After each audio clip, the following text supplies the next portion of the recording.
ईशा मालविया का eviction interview आया सामने। आखिरकार अपने एविक्शन का जिम्मेदार किसे माना है ईशा ने? चलिए अभिषेक को लेकर क्या कुछ खुलासे किए हैं ईशा ने अपने एविक्शन इंटरव्यू में बताएंगे। पूरी अपडेट इस वीडियो में, लेकिन इससे पहले चैनल को नहीं किया सब्सक्राइब तो प्लीज कर लीजिए।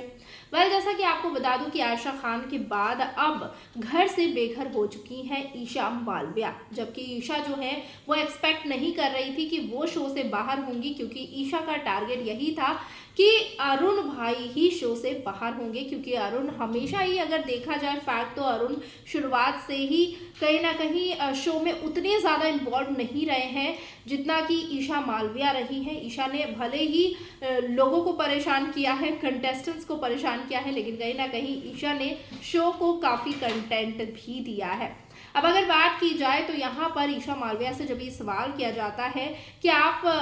आपके एविक्शन का जिम्मेदार कौन सा कंटेस्टेंट है, घर के अंदर कौन कौन से कंटेस्टेंट ने आपके एविक्शन के पीछे कहीं ना कहीं उनका ही हाथ है, तो ईशा ने कहा कि भाई टीम ए ही पूरा का पूरा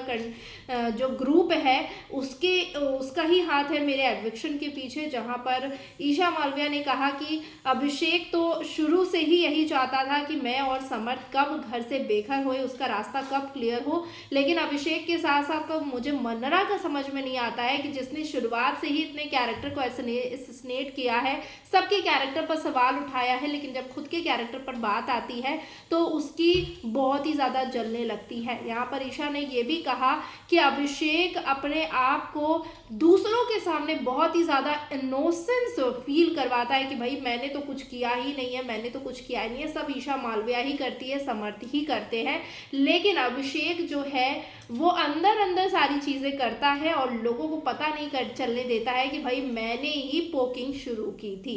ये चीजें बहुत बड़ी बात कही है यहाँ पर ईशा मालविया ने। ईशा मालविया का कहना है, साफ तौर पर इल्जाम यहाँ पर लगा रही है अभिषेक के ऊपर कि वो पहले पोक कर देते हैं और लोगों के सामने ऐसा शो करते हैं कि भाई पोकिंग तो मैंने ही शुरू की है, नहीं ईशा ने शुरू की है। जबकि अगर बात की जाए भाई, तो कोई भी पोक करेगा तो कैमरा पे तो दिखेगा ही, भले ही वहाँ के लोगों के नज़रों से चीज़ें छिप जाती हैं, लेकिन ऑडियंस को तो चीज़ें दिखती ही हैं कि भाई ईशा पोक करती थी कि अभिषेक पोक करते थे कि दोनों पोक करते। चीज़ें जो है वो क्लैरिफाई यहाँ पर कैमरे पे ही हो जाती है। इसी के साथ साथ जब ईशा से ये सवाल किया गया कि आपको क्या लगता है कि शो का विनर किसे बनना चाहिए, तो ईशा ऑब्वियसली अंकिता लोखंडे का ही नाम लेती हैं और कहती हैं कि अंकिता दी ने शो को बहुत कुछ दिया है, वो शो के विनर बनने लायक है। इसके अलावा तो मुझे कोई भी कंटेस्टेंट जो है वो नहीं लगता है कि वो टॉप 5 में भी पहुंचने लायक था, लेकिन फिर भी टॉप 5 में पहुंच चुका है। साथ ही साथ यहाँ पर ईशा